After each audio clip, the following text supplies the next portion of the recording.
Romanos, capítulo 5. Ao aceitar pela fé o que Deus sempre desejou para nós, consertar nossa situação com Ele, tornar-nos prontos para Ele, alcançamos tudo isso com Deus por causa do nosso Senhor Jesus. Mais ainda, abrimos-nos para Deus e descobrimos ao mesmo tempo que Ele já se abriu para nós e nos achamos no lugar que Ele queria que estivéssemos perante a graça e a glória de Deus na presença dEle, expressando o nosso louvor. Mas ainda há muito mais.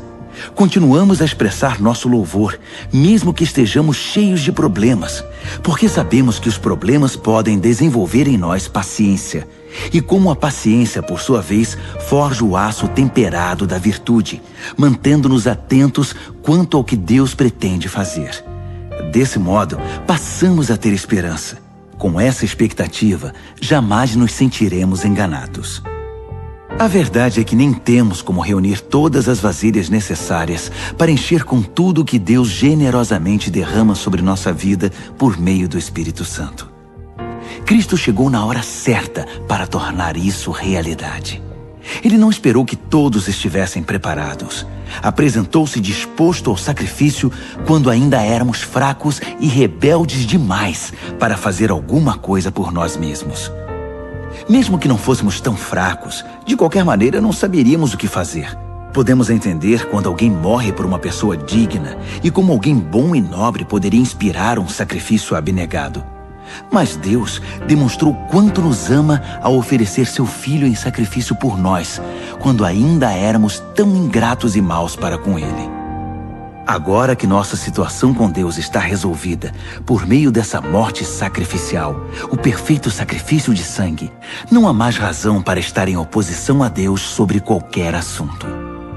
Se em nossa pior situação fomos postos em condição favorável diante de Deus pelo sacrifício de seu Filho, agora que estamos nessa situação maravilhosa, apenas imaginem como nossa vida poderá ser plena e gloriosa por meio da vida proporcionada pela ressurreição. Agora que já desfrutamos esta maravilhosa amizade com Deus, não nos contentaremos com meras declarações formais, mas cantaremos louvores a Deus por meio de Jesus, o Messias. Vocês conhecem a história de Adão e de como ele nos lançou no dilema em que estamos. O primeiro pecado, depois a morte. E ninguém ficou isento do pecado ou da morte. Aquele pecado afetou os relacionamentos com Deus em tudo e com todo o mundo.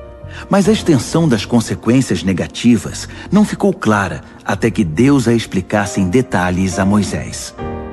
Até os que não pecaram como Adão, que desobedeceu a um mandamento específico de Deus, tiveram de experimentar o fim da vida, a separação de Deus.